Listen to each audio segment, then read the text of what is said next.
с 2 на 3 по-рано през сезона. Сега нямаше проблеми Господинов с тази ситуация. Грешка, но има сигнал за какво?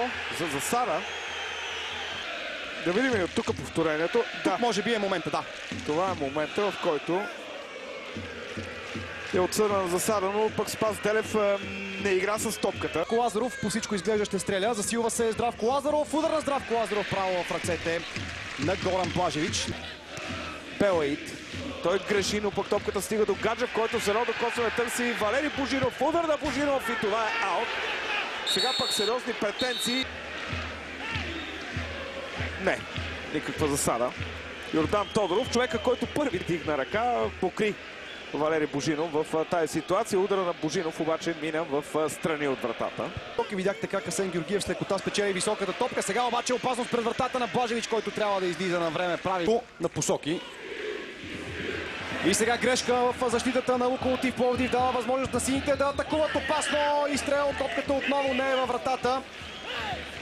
И пак Валери Божинов с втори много сериозен пропуск. Можеше да потърси и подаване. Делев стреля с левия крак, но в аут. Не успя да натисне достатъчно топката и тя напусна очертанията на терена в аут.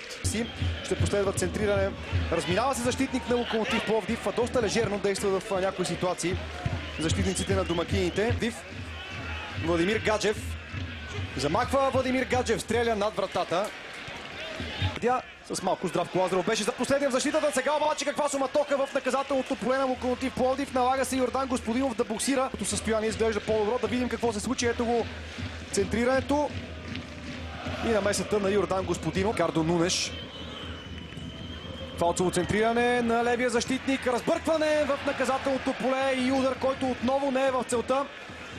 Че бе пресечено подаването, веднага пазва в предни позиции за Мартин Камбуров. Камбуров между двама. Камбуров продължава да владее. Ще успее ли да стреля? Прави го удар с левия крак на Мартин Камбуров над напречната града. Ето го най-доброто положение за Локомотив Пловдив. Точно Мовш и Аймен Белаид. Направи си път и място за изстрел, но няма да запомним Кевин Брус с нищо и в този двобой. Сега обаче чудесен шанс за сините да поведат и те го правят. В 61-та минута резултатът е открит на истова радост. Получава поздравление, а ние гледаме още веднъж центрирането. Точно той направи изстрел с глава в градата, а Валери Божинов на празна врата нямаше как да сгреши. С първото си докосване на топката Стиван Петков.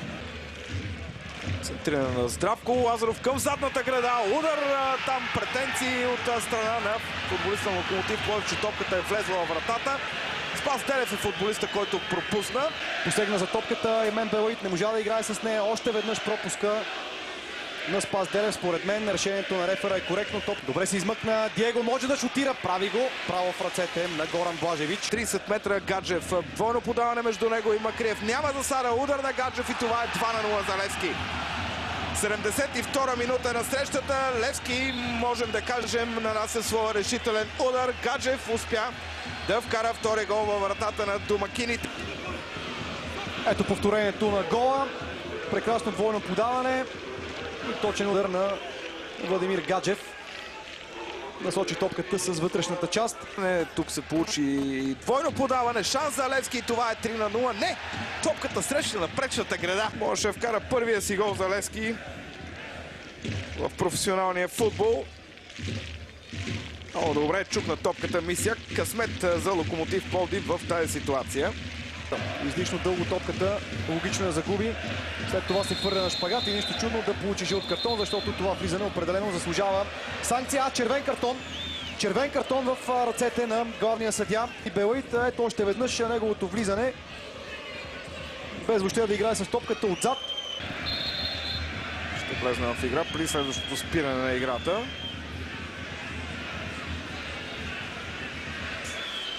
Сега един любопитен момент, защото част от осветлението на стадиона в парк Валута угасна.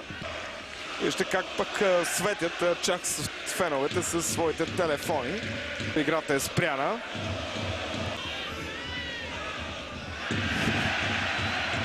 И отново спря осветлението.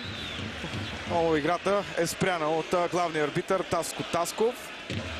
Доста мъчителен край на този двубой, който изглежда предрешен.